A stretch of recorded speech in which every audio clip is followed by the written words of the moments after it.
ಇನ್ನು ಈ ಬಾರಿಯ ಚುನಾವಣೆಯಲ್ಲಿ ಸ್ಟಾರ್ ಅಭ್ಯರ್ಥಿಗಳು ಯಾರ್ಯಾರು ಯಾವ ಯಾವ ಕ್ಷೇತ್ರಗಳಿಂದ ಸ್ಪರ್ಧೆ ಮಾಡಿದ್ದಾರೆ, ಬಹಳ ಮುಖ್ಯವಾಗಿ ಇವರು ಎಲ್ಲಿ ಗೆಲ್ತಾರೆ ಗೆಲ್ಲಲ್ಲ ಏನಾಗುತ್ತೆ. ಮೊದಲನೇದಾಗಿ ತೇಜಸ್ವಿ ಯಾದವ್, ಈಗಾಗಲೇ ಮಹಾಗಠಬಂಧನ್ನ ಮುಖ್ಯಮಂತ್ರಿ ಅಭ್ಯರ್ಥಿ ಕೂಡ ಹೌದು. ಲಾಲೂ ಪ್ರಸಾದ್ ಯಾದವ್ ಅವರ ಪುತ್ರ, ಈ ಹಿಂದೆ ಉಪಮುಖ್ಯಮಂತ್ರಿಯಾಗಿ ಕೆಲಸ ಮಾಡಿದರು. ಪ್ರಸ್ತುತ ಅವರು ವಿರೋಧ ಪಕ್ಷದ ನಾಯಕರಾಗಿದ್ದಾರೆ.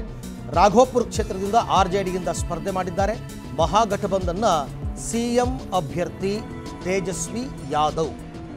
ಸೊ ಇದು ಪ್ರಮುಖವಾಗಿ ಇರ್ತಕ್ಕಂಥದ್ದು. ಎರಡನೇದು ಸತೀಶ್ ಕುಮಾರ್ ಯಾದವ್, ಇವರು ಬಿಜೆಪಿಯಿಂದ ಸ್ಪರ್ಧೆ ಮಾಡಿದ್ದಾರೆ. ಇವರು ಕೂಡ ರಾಘೋಪುರ ಕ್ಷೇತ್ರದಿಂದ ತೇಜಸ್ವಿ ಯಾದವ್ ವಿರುದ್ಧ ಸ್ಪರ್ಧೆ ಮಾಡಿರ್ತಕ್ಕಂಥದ್ದು. ತೇಜಸ್ವಿ ಯಾದವ್ ವಿರುದ್ಧ ಸತೀಶ್ ಕುಮಾರ್ ಯಾದವ್ ಸ್ಪರ್ಧೆ ಮಾಡಿದ್ದಾರೆ, ಇವರು ಬಿಜೆಪಿಯಿಂದ. ಇನ್ನು ಸಾಮ್ರಾಟ್ ಚೌಧರಿ, ಇವರು ಬಿಜೆಪಿಯಿಂದ ಸ್ಪರ್ಧೆ ಮಾಡಿರ್ತಕ್ಕಂಥದ್ದು. ತಾರಾಪುರ ಕ್ಷೇತ್ರದಿಂದ ಈಗ ಬಿಹಾರದ ಪ್ರಸ್ತುತ ಉಪಮುಖ್ಯಮಂತ್ರಿಯಾಗಿ ಅವರು ಕೆಲಸ ಮಾಡ್ತಾ ಇದ್ದಾರೆ, ಬಿಜೆಪಿ ಅಭ್ಯರ್ಥಿ. ಸೊ ಈಗ ಬರಬೇಕಾಗಿರ್ತಕ್ಕಂಥದ್ದು ಇದು. ಇನ್ನು ಆರುಣ್ ಶಾ ಕೂಡ ತಾರಾಪುರದಿಂದನೇ ಸ್ಪರ್ಧೆ ಮಾಡಿದ್ದಾರೆ, ಆರ್ಜೆಡಿಯಿಂದ. ಇವರು ಸಾಮ್ರಾಟ್ ಚೌಧರಿ ವಿರುದ್ಧ ಸ್ಪರ್ಧೆ ಮಾಡಿರ್ತಕ್ಕಂಥದ್ದು. ಸಾಮ್ರಾಟ್ ಚೌಧರಿ ಉಪಮುಖ್ಯಮಂತ್ರಿ ಪ್ರಸ್ತುತ. ಇದಾದ ಮೇಲೆ ವಿಜಯ್ ಸಿಂಹ ಬಿಜೆಪಿಯಿಂದ ಸ್ಪರ್ಧೆ ಮಾಡಿದ್ದಾರೆ, ಲಖೀಸರಾಯಿಂದ. ಬಿಹಾರದ ಉಪಮುಖ್ಯಮಂತ್ರಿ, ಇವರು ಕೂಡ ಸ್ಟಾರ್ ಅಭ್ಯರ್ಥಿ ವಿಜಯ್ ಸಿಂಹ. ಬಿಹಾರದ ಉಪಮುಖ್ಯಮಂತ್ರಿ ವಿಜಯ್ ಸಿಂಹ ಲಖೀಸರಾಯ್ನಿಂದ. ಅದಾದ ಮೇಲೆ ಅಮರೇಶ್ ಕುಮಾರ್ ಅಂತಂದ್ಬಿಟ್ಟು, ಅಮರೇಶ್ ಕುಮಾರ್ ಕೂಡ ಲಖೀಸರಾಯ್ನಿಂದ ಯಾರ ವಿರುದ್ಧ ಸ್ಪರ್ಧೆ ಮಾಡಿದ್ದಾರೆ? ವಿಜಯ್ ಸಿಂಹ ವಿರುದ್ಧ ಲಖೀಸರಾಯ್ನಿಂದ ಸ್ಪರ್ಧೆ ಮಾಡಿದ್ದಾರೆ, ಕಾಂಗ್ರೆಸ್ ಅಭ್ಯರ್ಥಿಯಾಗಿ ಸ್ಪರ್ಧೆ ಮಾಡಿದ್ದಾರೆ. ಇನ್ನು ತೇಜ್ ಪ್ರತಾಪ್ ಯಾದವ್, ಇದು ನಿಮಗೆ ಗೊತ್ತಿರ್ತಕ್ಕಂಥದ್ದು, ಲಾಲೂ ಪ್ರಸಾದ್ ಯಾದವ್ ಅವರ ಪುತ್ರ. ಅವರ ಕುಟುಂಬದಿಂದ ಹೊರಹಾಕಿದ್ರು ಈತನನ್ನು. ಈತ ಜನಶಕ್ತಿ ಪಕ್ಷವನ್ನು ತಾನೇ ಕಟ್ಟಿದ, ಅದರಲ್ಲೂ ಪ್ರಮುಖವಾಗಿ ಜನಶಕ್ತಿ ಜನತಾದಳ ಅಂತಂದ್ಬಿಟ್ಟು ಆ ಕಟ್ಟಿರ್ತಕ್ಕಂಥ ಪಕ್ಷದಿಂದ ಸ್ಪರ್ಧೆ ಮಾಡಿರೋದು. ಮಹುವಾ ಕ್ಷೇತ್ರದಲ್ಲಿ ಸ್ಪರ್ಧೆ ಮಾಡಿದ್ದಾರೆ, ಸ್ವತಂತ್ರವಾಗಿ ಪಕ್ಷವನ್ನು ಸ್ಥಾಪನೆ ಮಾಡಿದ್ದಾರೆ. ಮೈಥಿಲಿ ಠಾಕೂರ್ ನೆಕ್ಸ್ಟ್ ಅಭ್ಯರ್ಥಿ ಬಿಜೆಪಿಯಿಂದ.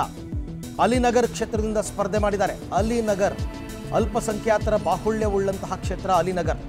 ಇಲ್ಲಿ ಮೈಥಿಲಿ ಠಾಕೂರ್ ಬಿಜೆಪಿಯಿಂದ, ಜನಪ್ರಿಯ ಗಾಯಕಿ, ಮೊದಲ ಬಾರಿಗೆ ಈಕೆ ಸ್ಪರ್ಧೆಯನ್ನು ಮಾಡಿರ್ತಕ್ಕಂಥದ್ದು. ಈಕೆಗೆ ಗೆಲುವು ಸಿಗುತ್ತಾ ಇಲ್ವಾ ಅಂತಕ್ಕಂಥದ್ದು ನೋಡೋಣ. ಇನ್ನು ಶಶಾಂತ್ ಕ್ಷೇತ್ರ ಪಟ್ನಾ ಸಾಹಿಬಿಂದ ಸ್ಪರ್ಧೆ ಮಾಡಿದ್ದಾರೆ. ಕಾಂಗ್ರೆಸ್ನ ಯುವ ನಾಯಕ, ಫ್ಯೂಚರ್ ಕಾಂಗ್ರೆಸ್ ಲೀಡರ್ ಅಂತಲೇ ಬಿಂಬಿಸ್ತಕ್ಕಂಥದ್ದು, ಶಶಾಂತ್ ಅವರನ್ನ ಬಿಂಬಿಸಿರ್ತಕ್ಕಂಥದ್ದು. ಇವರು ಪಟ್ನಾ ಸಾಹಿಬ್ ಕ್ಷೇತ್ರದಿಂದ ಸ್ಪರ್ಧೆ ಮಾಡಿದ್ದಾರೆ, ಗೆಲ್ತಾರಾ ಇಲ್ವಾ ಅಂತಕ್ಕಂಥದ್ದು ಬಹಳ ಮುಖ್ಯ. ಇನ್ನು ರತ್ನೇಶ್ ಕುಶ್ವಾಹ ಬಿಜೆಪಿಯಿಂದ, ಇವರು ಪಟ್ನಾ ಸಾಹಿಬ್ನಿಂದ ಶಶಾಂತ್ ವಿರುದ್ಧ ಸ್ಪರ್ಧೆ ಮಾಡಿದ್ದಾರೆ. ವಕೀಲರಾಗಿ ತುಂಬ ಹೆಸರುವಾಸಿಯಾಗಿರ್ತಕ್ಕಂಥವ್ರು ಇವರು, ವಕೀಲರು. ರತ್ನೇಶ್ ಕುಶ್ವಾಹ ಕಾಂಗ್ರೆಸ್ನ ಶಶಾಂತ್ ವಿರುದ್ಧ ಸ್ಪರ್ಧೆ ಮಾಡಿದ್ದಾರೆ. ನೆಕ್ಸ್ಟ್ ಅನಂತ್ ಕುಮಾರ್ ಸಿಂಗ್, JDU ಅಭ್ಯರ್ಥಿ. ಇವರು ಮೊಕಾಮಾ ಕ್ಷೇತ್ರದಿಂದ ಸ್ಪರ್ಧೆ ಮಾಡಿದ್ದಾರೆ, JDU ಅಭ್ಯರ್ಥಿ ಅನಂತ್ ಕುಮಾರ್ ಸಿಂಗ್. ಛೋಟೆ ಸರ್ಕಾರ್ ಅಂತಲೇ ಇವರು ತುಂಬ ಜನಪ್ರಿಯರಾಗಿರ್ತಕ್ಕಂಥದ್ದು. ಆಮೇಲೆ ವಿಜಯ್ ಕುಮಾರ್ ಚೌಧರಿ, ಇವರು ಸರೈರಂಜನ್ ಕ್ಷೇತ್ರದಿಂದ JDU ಅಭ್ಯರ್ಥಿಯಾಗಿದ್ದಾರೆ. ಜಲಸಂಪನ್ಮೂಲ ಸಚಿವರಾಗಿ ಪ್ರಸ್ತುತ ಕೆಲಸವನ್ನು ಮಾಡ್ತಾ ಇದ್ದಾರೆ, JDU ಅಭ್ಯರ್ಥಿ ವಿಜಯ್ ಕುಮಾರ್ ಚೌಧರಿ. ಇನ್ನು ಉಮೇಶ್ ಸಿಂಹ ಕುಶ್ವಾಹ JDU ಅಭ್ಯರ್ಥಿ, ಬಹನಾರ್ ಕ್ಷೇತ್ರದಿಂದ ಸ್ಪರ್ಧೆ ಮಾಡಿದ್ದಾರೆ. ಇವರು JDU ರಾಜ್ಯಾಧ್ಯಕ್ಷ, ಬಿಹಾರದ ರಾಜ್ಯಾಧ್ಯಕ್ಷ ಉಮೇಶ್ ಸಿಂಗ್ ಕುಶ್ವಾಹ. ನೆಕ್ಸ್ಟ್ ಧರ್ಮೇಂದ್ರ ಪ್ರತಾಪ್ ಸಿಂಗ್, JDU ಇಂದ ಸ್ಪರ್ಧೆ ಮಾಡಿದ್ದಾರೆ. ವಾಲ್ಮೀಕಿ ನಗರ JDUನ ಪ್ರಭಾವಿ ನಾಯಕ ಸ್ಪರ್ಧೆ ಮಾಡಿರ್ತಕ್ಕಂಥದ್ದು ಧರ್ಮೇಂದ್ರ ಪ್ರತಾಪ್ ಸಿಂಗ್. ಹಾಗೆಯೇ ಸುರೇಂದ್ರ ಪ್ರಸಾದ್ ಕುಶ್ವಾಹ ನೆಕ್ಸ್ಟ್ ಅಭ್ಯರ್ಥಿ, ಈತ ಕಾಂಗ್ರೆಸ್ನ ಅಭ್ಯರ್ಥಿ.